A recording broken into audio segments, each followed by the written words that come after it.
Awesome. Okay, this yay, meeting looks like recorded? it's working. Yes. Oh, wait, it's going to be recorded? Mm-hmm. Oh, okay, nice. Yeah, and so I'm not sure if it pops up on the bottom of your screen, but I have an option to pause or stop, so it's automatically doing that. Alrighty, thank y'all so much for joining. We're gonna go ahead and wait 5 minutes to just let folks trickle in and sign on to their Zoom accounts. But just as a reminder, as you can see on your screens, this is the Police Brutality and LGBTQIA+ issue. This webinar will be hosted by the wonderful Dominic Santiago, pronouns he, him. So we're just gonna hang out. We welcome y'all to settle in, get yourself set up, find a comfortable spot, and then in the meantime, Dominic and I will try to find some nice music just to have in the background.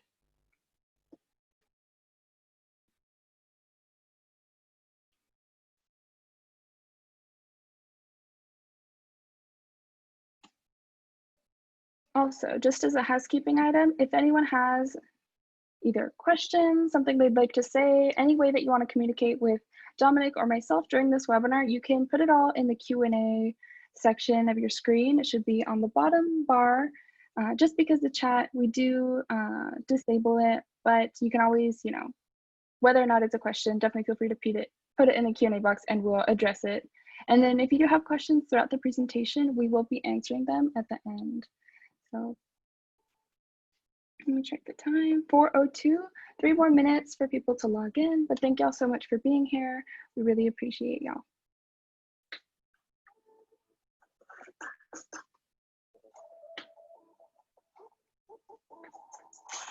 Can you hear the music, Dominic, like a little bit?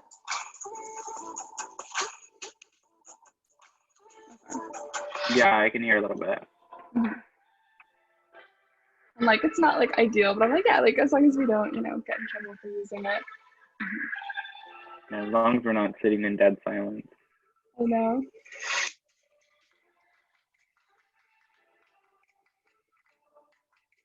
Thanks for coming, everybody. Welcome in.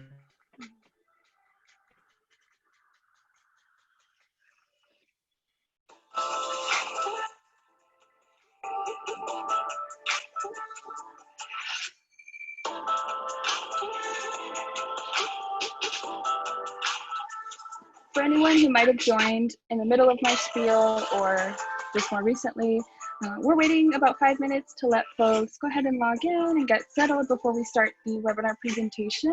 But again, this is the Central Valley Scholars Police Brutality and LGBTQIA+ issue presented by Dominic Santiago. And my name is Katia, my pronouns are she, her, ella. I'm the events coordinator for Central Valley Scholars, and I'll just be helping sort of moderate this webinar today.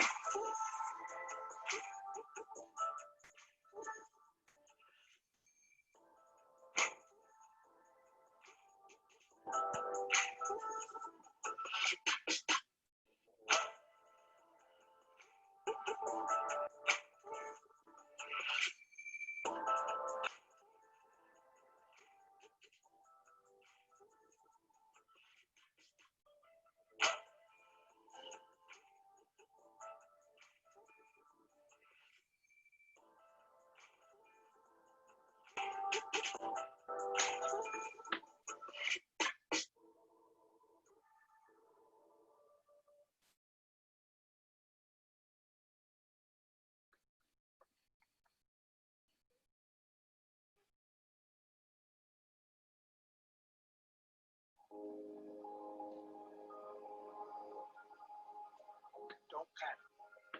Work through this thing the best as you possibly can because there's a better day ahead. Alrighty. Oh, it's 4:05. I think we're good to go ahead and start. Again, thank y'all so much for coming. This is the Central Valley Scholars Police Brutality presentation hosted by Dominic Santiago. Dominic, if you wouldn't mind going to the next slide, and I'll go ahead and start with a little introduction about Central Valley Scholars for those of y'all who perhaps aren't so familiar, or this is the first webinar of ours that you're attending. We just like to share a little bit about what our organization does, what other services we offer, and things like that. Dominic, oh, perfect, thank you. All right, so a little bit about us. Some of y'all who might have been more familiar with us before we changed our website, this is the most up-to-date information about, what our mission is, who we're trying to serve, and how we serve. So again, like, we're here to serve, not to save, which is something that we're really trying to put an emphasis on moving forward with the different resources we create and the different audiences we try to, capture through our webinars and try to service. So we're here to empower students to realize their full potential and their capabilities and directly provide the resources, guidance, and support that they need in order to make their educational dreams a reality. We value and understand that every student has their own pathway to education, and we reimagine and build our classrooms, programs, workshops, universities, and more directly accommodate the individual needs of our students. So some of the other services we offer besides our webinars are our mentorship programs that are more one-on-one based assistance with college applications. We also have a couple of different webinar series coming up for any of y'all who are interested. October is going to be all about financial literacy, and November is going to be focused on the college applications. We've got some really exciting speakers coming from different admissions boards and different organizations coming to talk about financial literacy and really help guide our students through that application process. Those will also be public webinars similar to these, and all the resources will be available on our website afterwards as well. But that's some of what we do here at Central Valley Scholars. And now, Dominic, if you wouldn't mind, oh, also our website in yellow at the bottom, centralvalleyscholars.org. Feel free to check it out. I'll also be pasting different links, including links to our website throughout the webinar today for y'all to access. All right, go ahead and go to the next slide, Dominic. Oh, go ahead, introduce yourself. Okay, awesome. Thank you, Katya. Hi, everybody. My name is Dominic Santiago. Thank you so much for coming today. I really appreciate it. And I'm super excited to be hosting this webinar today. And I hope that you all leave from this webinar having learned something new, and having learned some new ideas and stuff about LGBTQIA+ history. So just a little bit about me before we begin. I'm a long-time Valley resident, so I'm currently in the Central Valley. I'm based in Fresno specifically, and I'm a first-year student at California State University Fullerton, where I'm currently studying to be a registered nurse. I have been passionately advocating for the rights of the LGBTQIA+ community in the Central Valley and throughout California for about 3 years now. And I've also been, maintaining my work with various nonprofits to advocate for social justice issues at the same time. I've also just started a new position as part of a media fellowship with the Gender Sexuality Alliance Network, which is a nonprofit organization based in Oakland. And I help to run and oversee a virtual media youth council through that. So it's a super cool position, fully remote, and I just started. I have facilitated many workshops before as part of my work with training youth affiliated with the GSA network. And like I said, I'm very excited to be hosting this webinar today. Thank you all for coming. And I'm gonna pass it over to Katya, who will lead us into our land acknowledgement. Hey, thank you so much, Dominic. I always get excited when you talk about yourself and all the great work that you've done. It really is great to see young people out in the Valley and just across California doing the work to make our communities a better place. So before we jump into the presentation, I just wanted us to introduce ourselves, introduce our organization a little bit before jumping into some heavier content. But before we do that, again, we want to do a land acknowledgement. This is the first land acknowledgement that we've done during the Central Valley Scholars webinar, so bear with us as we continue to develop this and just get better as we go. But just to kind of ground us in what a land acknowledgement is, it's a practice of acknowledging that we're organizing, living, and breathing on stolen land. It helps us become more aware of Indigenous presence and land rights in our everyday life and ground our work in awareness and solidarity. And it's important, it is a really great opportunity to uplift, remember, and name Black and Indigenous solidarity, their struggles and movements that have been resisting white supremacy for centuries.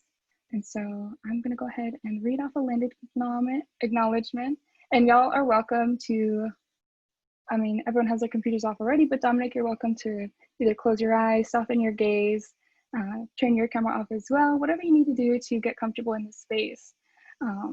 So So put down whatever you're holding. If you're able to, get comfortable in your seat, close your eyes, soften your gaze, plant your feet on the ground, and take 3 deep breaths with me.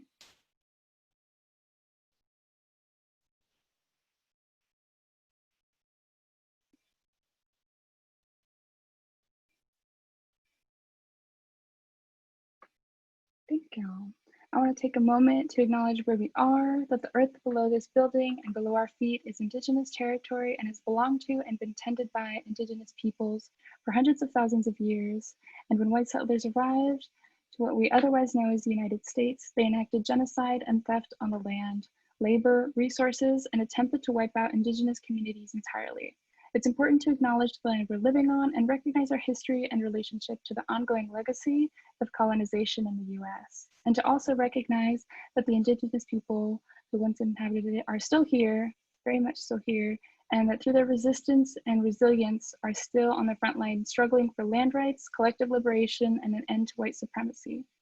I invite you to take a moment and think about your relationship to this land and its history, and let those who have come before us in the struggle inform us on where we're going, so that together we can reimagine and collectively build a world where we're all free.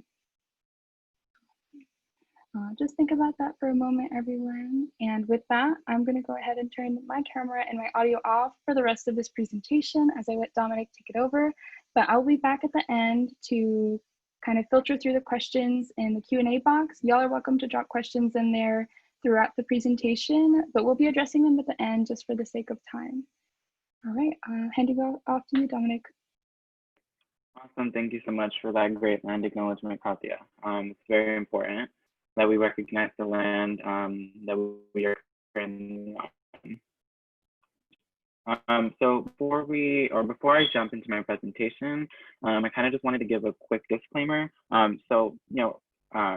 Through my presentation of police brutality being an LGBTQIA+ issue, I just want to let folks know that I'm in no way discrediting or ignoring the current Black Lives Matter movement that is currently happening in our country. And the point of this presentation is to shed light on how police brutality has been a consistent issue within the LGBTQIA+ community since the beginning of time, and it still continues to remain a relevant issue in our present day reality. As you will hear later, there is most definitely a strong interconnection between the Black Lives Matter movement and the movement led by the LGBTQIA+ community against police brutality. I'm simply spreading the knowledge that I've learned onto you guys. So that's just a little disclaimer that I had for you guys before I started, jump into my presentation. How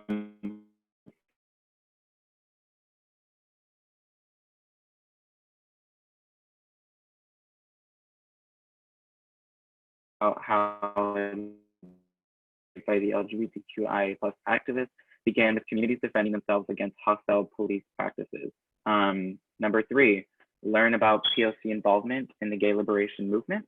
Number 4, learn about how the lack of trust in law enforcement stems from negative interactions between the LGBTQIA+ community and law enforcement.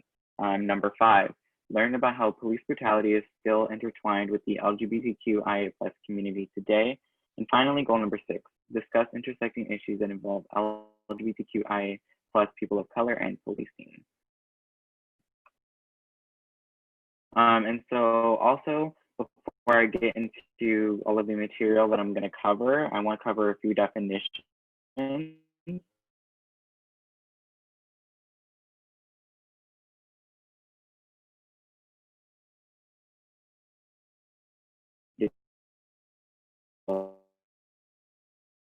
By question, intersex, and asexual or allied. And then intersectionality, this is a big one that I want to highlight. Intersectionality is the interconnected nature of social categorizations such as race, class, and gender as they apply to a given individual or group.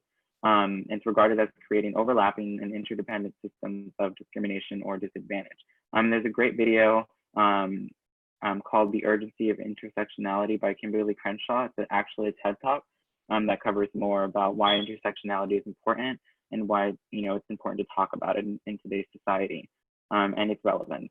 And also visit the Central Valley Scholars Definitions page for more info. It's linked right here. So this is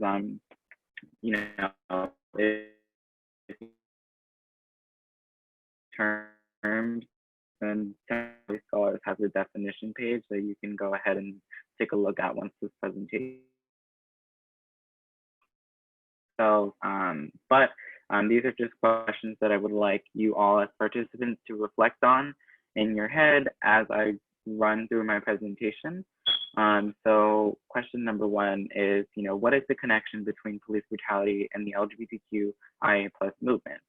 Question number two is, what is the history of police brutality regarding LGBTQIA+ folks of color? Number three, who were the key figures in the front lines of the Stonewall Riots and the gay liberation movement?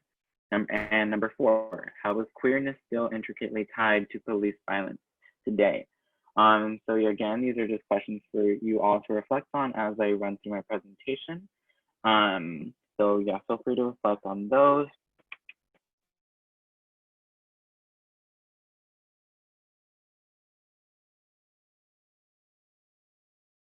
Questions. So to start us off with the content of this presentation and kind of getting into the nitty-gritty,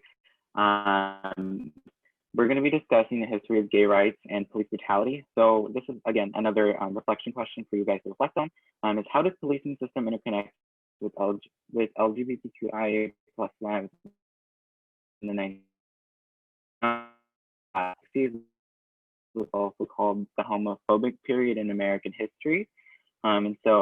And the reason why it's called the homophobic period in American history is because, they were very unwelcoming times for members of the LGBTQIA+ community.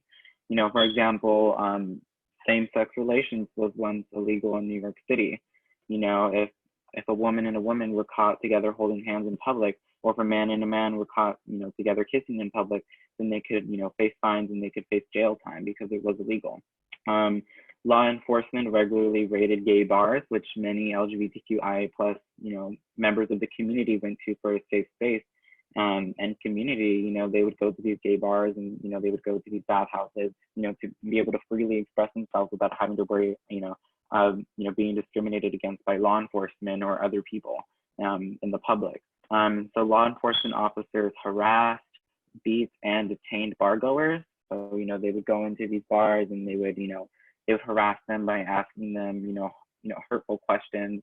And then oftentimes, if any signs of resistance was shown from, the LGBTQIA+, bar goer, then they would often get beaten and detained. And so BIPOC, again, Black, Indigenous people of color, were often an easy target of police harassment and discrimination due to the ongoing misconceptions and stereotypes about their sexual orientation, sexual identities, and race. And so, all LGBTQIA+ community members were discriminated against. BIPOC often had it, harder than most, obviously because they had to deal with stereotypes, not only about their gender and their sexualities, but they also had to deal, with the harmful stereotypes about their race and their ethnicity. And kind of touching on that, transgender women of color had it harder than most during the 1950s and not just transgender women of color, but also all trans people. And trans women and men were often misgendered and made fun of by police officers, regardless of their race. But again, I want to highlight the fact that transgender women of color, did have it harder than most, again, because of, stereotypes and misconceptions about, transgender people and also their race. And so now I want to talk about the interconnectivity of LGBTQIA+ rights and police raids. So, long before the emergence of the LGBTQIA+ rights movement, there were hundreds of police raids on gay bars and bathhouses that date back to almost a century. And if you're not familiar with what bathhouses are, they're essentially like saunas. And police officers, during these police raids, they would abuse their power to crack down on consensual sex or relationships between LGBTQIA+ identifying adults. So oftentimes they would find a spot and they would target it and they would go in there simply just to harass LGBTQIA+, patrons and arrest them because, they abused their power. And while such times were cruel and harsh for the community, it often brought them together in unity, as they were faced with oppression. They eventually became stronger, eventually became stronger than ever, and eventually band together to fight back against police brutality in one of the most, famous police raids in American history, which is the Stonewall Rise of 1969. And LGBTQI plus communities, band together long before the Stonewall Rise of 1969, and previous raids and previous raids and riots due to police raids on other LGBTQI plus safe spaces, like gay bars and bathhouses. But the Stonewall Riots of 1969 was the most infamous one that is known by many people today. And so here's just a brief list of infamous police raids of gay bars and bathhouses. So we have Cooper's Donuts, which took place in 1959, Jeannie Compton's Cafeteria, which took place in 1966, Black Cat, which took place in 1967, Dover Hotel, which took place in 1969, the Snake Pit, which took place in 1970, and the Ariston Bathhouse, which took place in 1903. And a few of these, infamous police raids on gay bars and bathhouses, a few of these examples I'll be covering in the next few slides. So first up, we have Cooper's Donuts, which again took place in 1959. So Cooper's Donuts at night was a hub of social activity for drag queens, gays, trans people, and hustlers in the 1950s. So it was just a place where people could convene and gather and hang out with each other and create a sense of community within the shop. And on May 1959, police officers came into the establishment and started randomly asking folks for their IDs. And this incident led to a violent interaction between the police and the LGBTQI plus identifying patrons. And of course, LAPD officers were arresting, these people and these patrons purely for legally congregating in Cooper's Donuts, which again was a popular gay meeting place. And these LGBTQIA plus identifying patrons weren't doing anything wrong. They weren't there illegally. They were there congregating in there, talking, doing whatever, hanging out. And the police just came in and raided the place and started arresting people just because,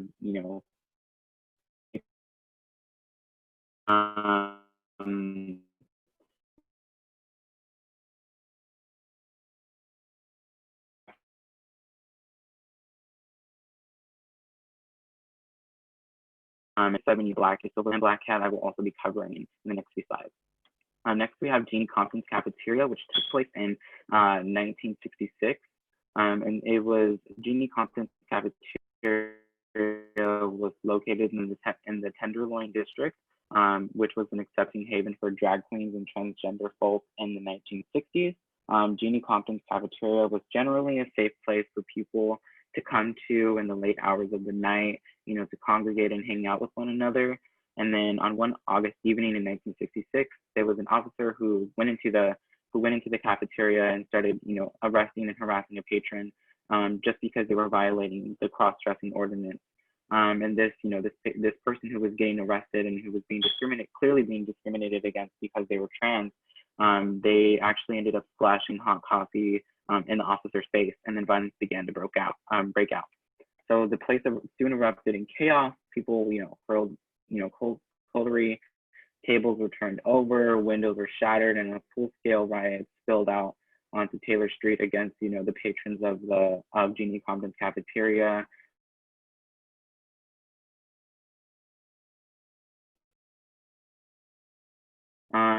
Okay, and then next we have Black Cat, which took place in 1967. And it was a gay bar in the Silver Lake neighborhood of Los Angeles, California. More than 24 people were beaten during this police raid or during this riot, and 2 men were even arrested for kissing. So like I mentioned earlier, laws against same-sex relationships, and it was often frowned upon. And there were 2 men who were in this bar, and then they got arrested just because they were kissing, and it was even though it was consensual. So the severity of this incident sparked protests for weeks, and people were protesting, people were rioting because people were upset that the police came in and they arrested 2 men for kissing, and they just beat a bunch of people just because they were there in this legally congregating in this place, and they have every right.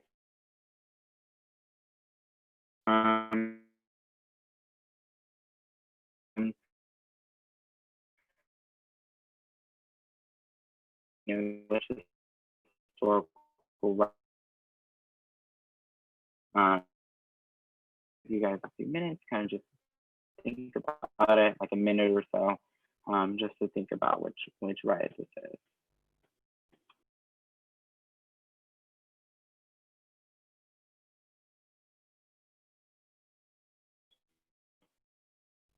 Okay. Yeah, so this is the Stonewall Riots of 1969, and it's essentially the escalation of a mass movement. Like I mentioned, there were police raids and there were riots and protests against police brutality long before the Stonewall Riots of 1969. As I've mentioned, through discussing these incidences that happened before the Stonewall Riots. And here's just a brief rundown of what happened during the riots. So it occurred on the morning of June 28th.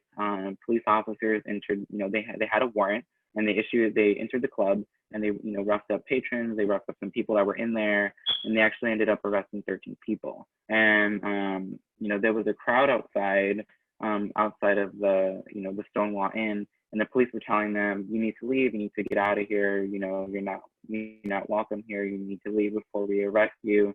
And these people, they saw what was happening, Stonewall, by the way that the police were handling, the LGBTQIA plus identifying patrons that were in the Stonewall Inn.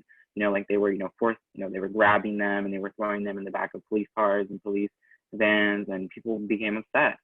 So then they started, throwing pennies and bottles, cobblestones, and pretty much anything that they could find at law enforcement officers.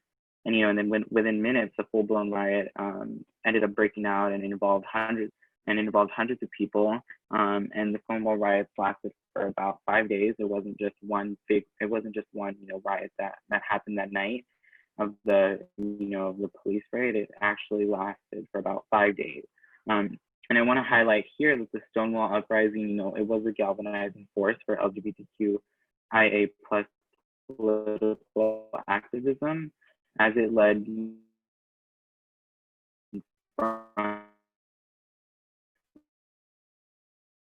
and these organizations were crucial in fighting police brutality and supporting folks who were victims of police brutality. And here's some, again, some additional Stonewall facts. So during Stonewall, or during the night of the raid, police were arresting people and employees that were, again, violating the state's gender appropriate clothing statute. So again, I want to highlight that there were, laws and ordinances that were in place specifically to target trans people, and that included, cross-dressing ordinances and laws that, banned it. And female officers, that were involved in the Stonewall riots, when they would find somebody who was violating that ordinance, they would take, the suspected cross-dressing patron into the bathroom and check their sex, which is honestly truly disgusting. It's terrible to even think about. And so, fed up again, with constant police harassment and social discrimination, angry patrons, and the neighborhood residents, they hung around outside of the bar instead of being told to, leave and disperse by the law enforcement. And so again, they became increasingly agitated as the events unfolded, and as they watched people get aggressively manhandled by the police for no reason. And then they started, again, like throwing pennies and bottles and anything that they could find at the police and at the law enforcement officers involved.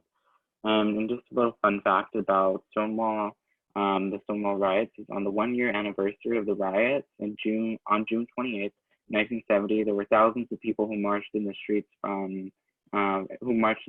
Manhattan, from the Stonewall Inn to Central Park. And this was originally called Christopher Street Liberation Day, which is most famously referred to as America's first gay pride parade.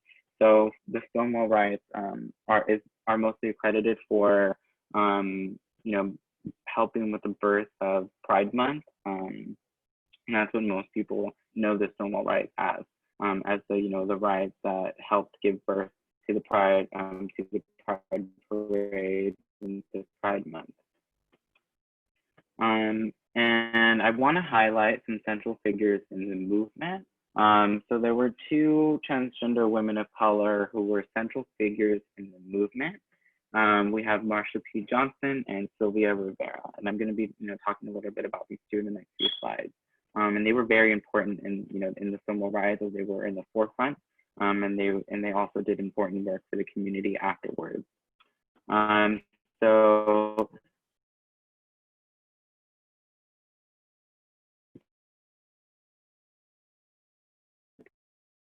stood for Pay It No Mind, and I thought this was super interesting to add, because it just shares a little bit about her personality and her character.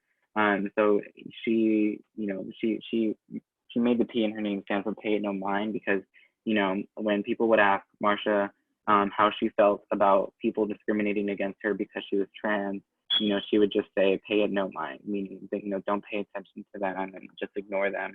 And I thought that was a super interesting idea and that she came up with, and I wanted to bring it up in today's presentation. So Marsha P Johnson was an activist, a self-identified drag queen, performer, and a survivor, and she did survive the Stonewall Riots. She is accredited for throwing the first brick or shot glass that sparked the riots, and urban legend has it that on the first night of the uprising, Marsha actually threw a shot glass at a mirror in the torched bar, screaming, "I got my civil rights," and that is most famously referred to as the shot glass that was heard around the world. And there's many different accounts to Marsha's involvement. Some say that she didn't show up to the riots until after they had started, and some say that she was there from the very beginning, from when the police started raiding the bar. There's many different accounts of her involvement, and there's many different urban legends about her and her involvement that night. And this is just one. And unfortunately, her body was found in the Hudson River about 6 days after she was reported missing, and they still haven't determined the cause of her death. Next, I'm going to be talking about Sylvia Rivera, and I think it's really cool because Sylvia Rivera and Marsha P Johnson were actually really close, and they were both together at the Stonewall Riots. And so Sylvia Rivera was one of America's first transgender activists who worked tirelessly for justice and civil rights. And it has been said that Sylvia has thrown one of the first bottles at the police, and that's also what she's accredited for as well. And she was born on July 2nd, 1951 in the Bronx, New York. And together with Marsha P Johnson, he co-founded the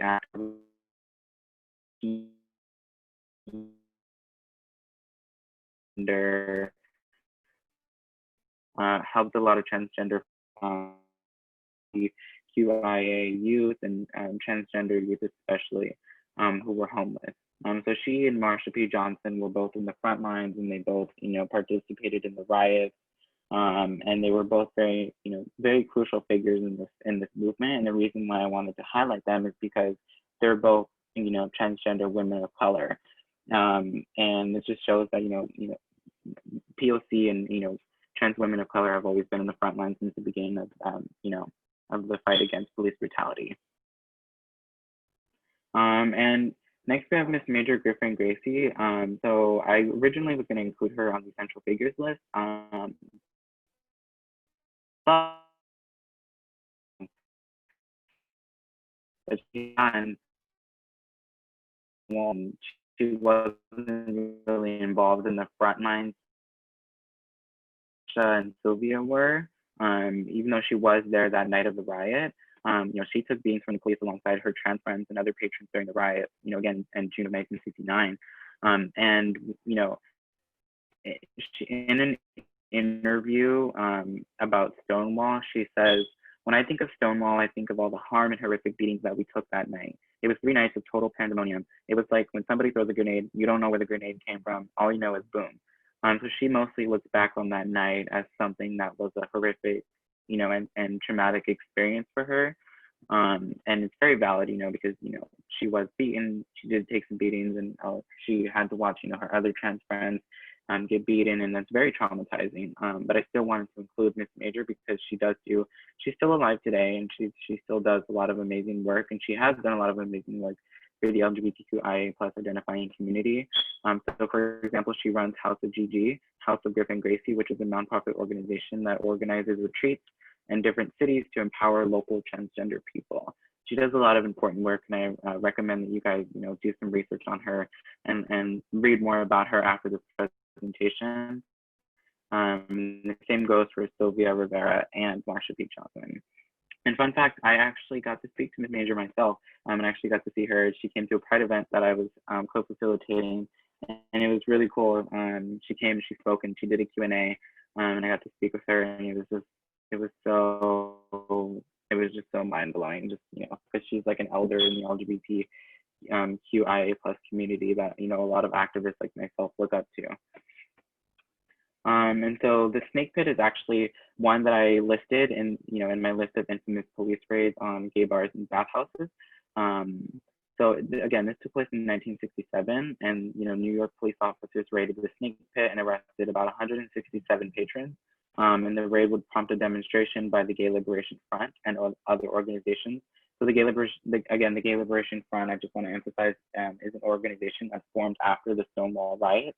And they had a significant involvement here. And the reason why I'm talking about the snake pit and why I had placed this slide here is because this police raid occurred mere months after the Stonewall Riots of 1969, which proved to the LGBTQIA+ community that there was still so much work to do in the movement against police violence and police brutality.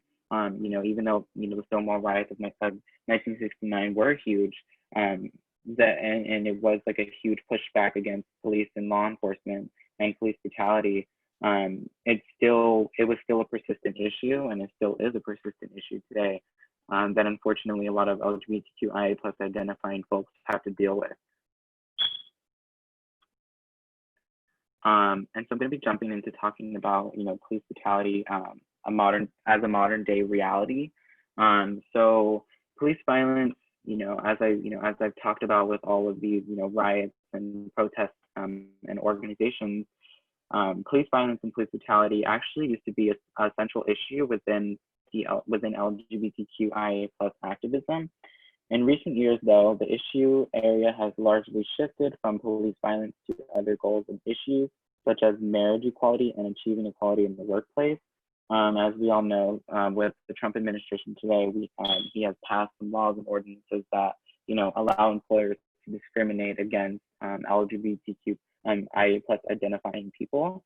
And so in recent years, the shift has largely, or the focus has largely shifted from police brutality and police violence over to, again, things like marriage equality and achieving equality in the workplace, and, preventing discrimination against LGBTQIA+ people in the workplace. But unjust and unlawful police practices still remain crucial concerns to the LGBTQIA+ community's most vulnerable populations. So, like people of color, homeless LGBTQIA+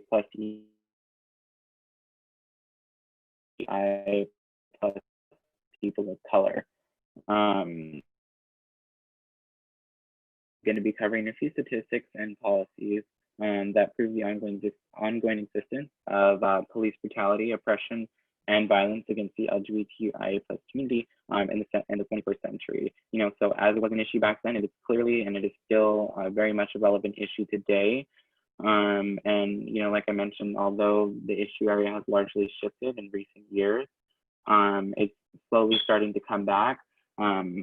Because of the Black Lives Matter movement, it's slowly starting to come back, and the topic and the issue is slowly starting to resurface. And I also want to touch on, because the fact that it has shifted, not very many people talk about police brutality within the LGBTQIA+ community anymore. And I think that's ridiculous. I mean, I think it's okay to, it's perfectly okay to focus on other issues. But that doesn't mean that police brutality, has just gone away, or that it's an issue that no longer is relevant, because it still is relevant today. And that's the point of my presentation today, is, to teach folks about the history of police brutality, and kind of make intersecting connections to, our modern day reality, and spread this knowledge onto other people. Again, as it's not really talked about today. So here's just a few statistics covering like police misconduct against transgender people. So 2013 Williams Institute survey found that 80% of LGBTQIA+ victims of violence reportedly experienced police misconduct. And this police misconduct can include the police misgendering them, using the wrong pronouns, saying inappropriate things, making inappropriate jokes or comments. And the 2015 US Transgender survey found that 58% of respondents who interacted with police, who knew that they were transgender, who clearly knew that that they identified as trans, experienced a mistreatment of some sort. So again, like I said, that mistreatment can include, like physical harassment, sexual harassment, verbal assault, misgendering, using the wrong pronouns. And I think it's ridiculous because, like this statistic mentioned that, police officers did know that these people that they were interacting with did identify, or they do identify as trans, and they went ahead and mistreated them anyway. And that's a clear example of, police officers abusing their power as a higher, authority, or as a respected authority in society. So around 50% of transgender survey respondents report being uncomfortable contacting police, even in an emergency. So essentially, what this data shows us is that existing still is a very distinct problem with the relationship between LGBTQIA+ community and law enforcement. So like I mentioned in the previous slide, even though the shift has, or even though the focus area and issue has shifted, that doesn't mean that it's not an issue anymore. And these statistics clearly prove that it's still an issue within, the transgender community today.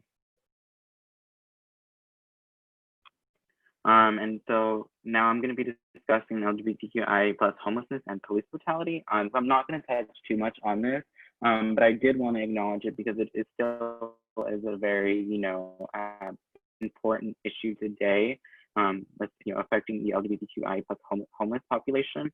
And so the impact of police brutality is widespread. And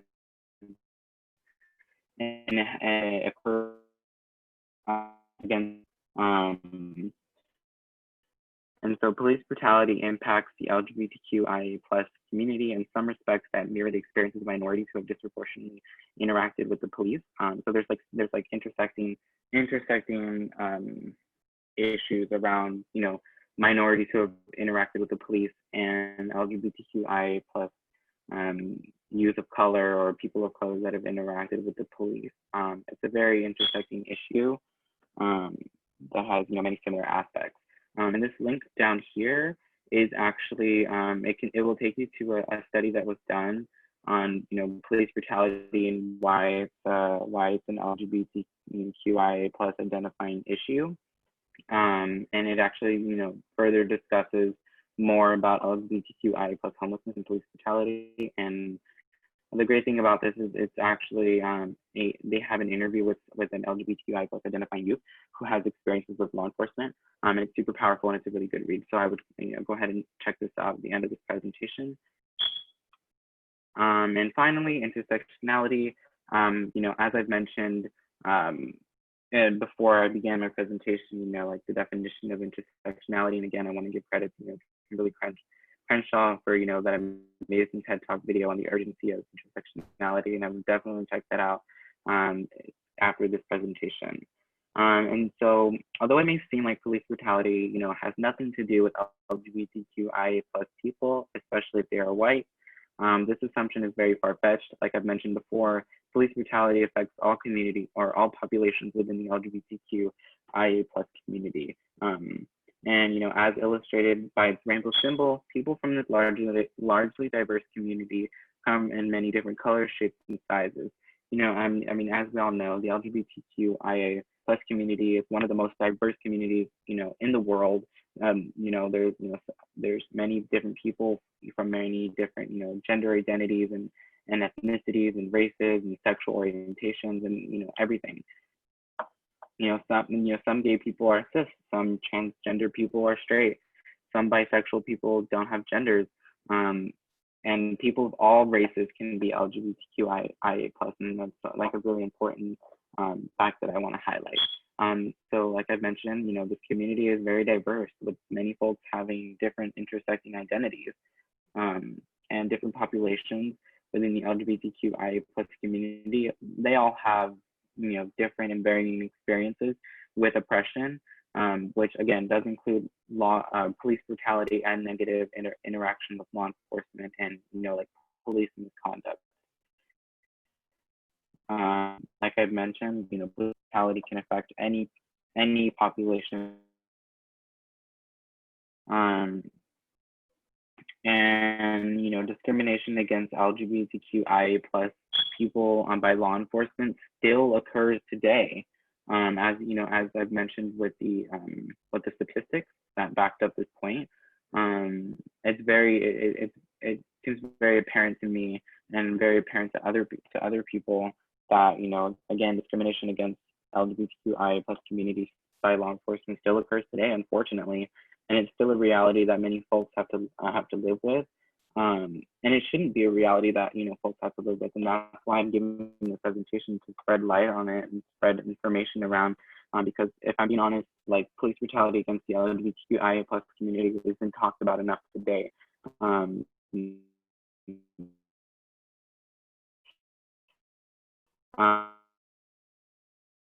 started this entire with the modern day Black Lives Matter movement. All socio-political issues are all interconnected, in the sense that law enforcement have been abusing their power since the beginning of time against people of color. And they've been, there's been instances in cases of police brutality against people of color, and police officers have been discriminating against these people based off of their race or their ethnicity, and like stereotypes and preconceived misconceptions that they may have about a certain race. And again, the LGBTQIA plus movement against police brutality does have a strong interconnection with the movement led by LGBTQIA plus against police brutality. And that's what I think is so great about the Black Lives Matter movement, is that it sparked so many important conversations within our society today, that police brutality within the LGBTQIA plus community is actually being talked about more. And I've been seeing more articles surface on the internet about it, and I've been hearing more people talk about it. I've been seeing more Instagram, pages, and I've been seeing more of my friends post more about, police brutality in the LGBTQIA plus community, specifically against transgender people of color, so transgender women and men of color, and Black transgender people. So I think that's what's amazing about the Black Lives Matter movement, is that it's helped bring this issue back to this, and it is being talked about more today, as it's been talked about in recent years, and it hasn't been talked about that much in recent years, and it's being resurfaced with the ongoing Black Lives Matter movement. So these are just some additional sources that I couldn't really fit into other slides. So these are more additional sources that include articles and statistics, touching on Stonewall and different perspectives, such as like what Stonewall means to people who were there. And this is another one about Marsha P Johnson. And these are just additional sources that would be available to you guys after my presentation ends. And so now I'm going to open the floor for questions, and also linked also on here is the Central Valley Scholars website. So visit centralvalleyscholars.org to stay updated on what's going on, to participate in future webinars such as this one, and to also, participate in any programs that Central Valley Scholars may be offering, and, just to get involved and stay connected. We also have our Instagram page at Central Valley Scholars, where we post, like winners of like scholarships, where we post opportunities and different programs. And then you have the Facebook and the Twitter at CVS, at CV Scholars. And then we have our LinkedIn, which is Central Valley Scholars. And also one more thing that I do want to bring up about how the police brutality, the LGBTQIA+ movement against police brutality, and how it's like interconnected, and how both issues are interconnected. Is I actually have written a blog post about why I protest police violence during Pride, and in that blog post I discuss, I talk about the Pride Month and its its origins and history, which is again Stonewall. I talk about the importance of LGBTQ+ history, and I talk about the importance of POC involvement, like I have done in this presentation. And it's a pretty good read. So I'd recommend checking that out if you are interested in it, or if you think it's something that if you think it's something that's interesting. I would love for you to read my work. And yeah.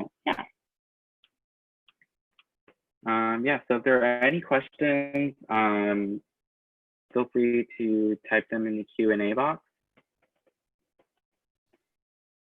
All right, definitely. While we hopefully wait for some questions to trickle in, I just wanted to, I'll go ahead and remind folks about some of the different services coming up that Central Valley Scholars is offering.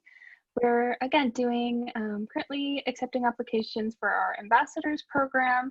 You can learn more about it by visiting centralvalleyscholars.org, and I'll go ahead and put our website, our link in the chat as well, so that y'all can access that. And also sign up for our newsletter for the most up-to-date information about the resources that we're offering, and just to collaborate with us in the future. We love to get volunteers, just connect with different organizations in the Valley and beyond. Really, I think like the new digital platform that we've gotten, one positive thing out of everything that's going on in the world is that we're able to connect with more folks and broaden our capacity a little bit. And so yeah, so there's our website. You can also view this webinar recording at centralvalleyscholars.org/resources after it's posted. Definitely encourage y'all to check it out. All of the resources that are linked in here will be on there. Dominic's blog post will be on there, and of course like future resources as we continue to develop all of those things. But thank y'all again so much for joining. We really appreciate your support.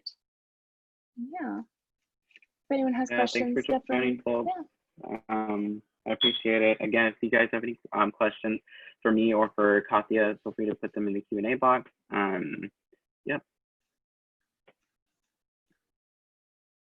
All right, looks like folks are trickling out. But for those of y'all who are still here, let me see.